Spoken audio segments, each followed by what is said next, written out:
Hello friends, સ્વાગત છે તમારું ગુજરાતી રેસીપી કિચનની અંદર। આજે હું તમારી સાથે શેર કરીશ ઉનાળાની ગરમીમાં શરીરને ઠંડક આપે તેવું કાચી કેરીનું શરબત બનાવવાની રેસીપી।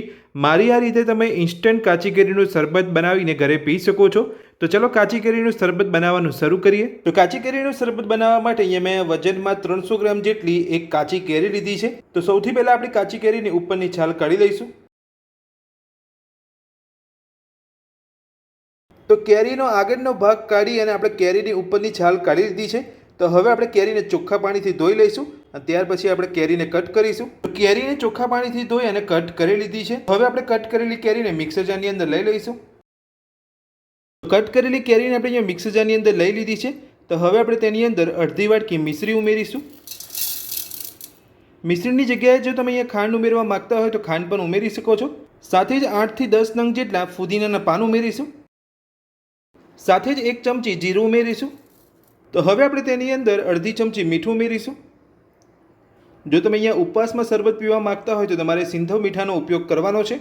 મીઠું ઉમેરી લીધા પછી હવે આપણે તેની અંદર 4 થી 5 બરફના ટુકડા ઉમેરીશું। સાથે જ 1 વાડકી જેટલું પાણી ઉમેરીશું। મિક્સર જારનું ઢાંકણ બંધ કરી બધું સરસ પીસી લઈશું। બધું જ આપણે અહીંયા પીસી લીધું છે। તો હવે આપણે ચેક કરી લઈશું। જોઈ શકો છો એકદમ સરસ બધું અહીંયા પીસાઈ ગયું છે। તો આ રીતનું તમારે બધું પીસવાનું છે। તો હવે આપણે બધું જ એક વાસણની અંદર ગાળી લઈશું। તો આ રીતે તમારે અહીંયા પીસી લીધા પછી ગાળણીની મદદથી ગાળી લેવાનું છે। તમે આ જોઈ શકો છો એકદમ સરસ રીતે આપણું અહીંયા શરબત ગળાઈ રહ્યું છે। જો અહીંયા તમારો કેરીનો આખો ભાગ અહીંયા ગાળણીની અંદર આવતો હોય તો તમારે ફરીથી મિક્સર જારની અંદર લઈ અને પીસી લેવાનું છે। તો આ રીતે પીસેલા બધા જ શરબતને આપણે ગાળી લઈશું।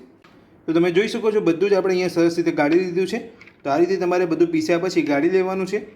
તો આપણે અહીંયા કાચી કેરીનું શરબત બનીને તૈયાર છે। તો હવે આપણે શરબતને સર્વ કરીશું। તો શરબતને સર્વ કરવા માટે તમે આ જોઈ શકો છો મેં અહીંયા 2 કાચના ગ્લાસ લીધા છે। તો હવે આપણે અહીંયા શરબત બનાવીને રાખ્યું છે બાઉલની અંદર એ બંને ગ્લાસની અંદર લઈ લઈશું। કાચી કેરીના શરબતને આપણે અહીંયા ગ્લાસની અંદર લઈ લીધું છે। તો હવે આપણે તેની અંદર બરફના ટુકડા ઉમેરીશું। તો બરફના ટુકડા આપણે અહીંયા ઉમેરી લીધા છે। તો હવે આપણે ગ્લાસની અંદર ઠંડુ પાણી ઉમેરીશું। પાણી ઉમેરી લીધા પછી હવે આપણે શરબતને મિક્સ કરી લઈશું। ઉનાળાની ગરમીમાં શરીરને ઠંડક આપે તેવું કાચી કેરીનું શરબત બનીને આપણું તૈયાર છે। તો આ શરબતને તમે 2 મહિના સુધી સ્ટોર કરી શકો છો। કાચી કેરીનું શરબત બનાવવાની રેસીપી તમને મારી કેવી લાગી મને કોમેન્ટ બોક્સની અંદર કોમેન્ટ કરીને જરૂરથી જણાવજો।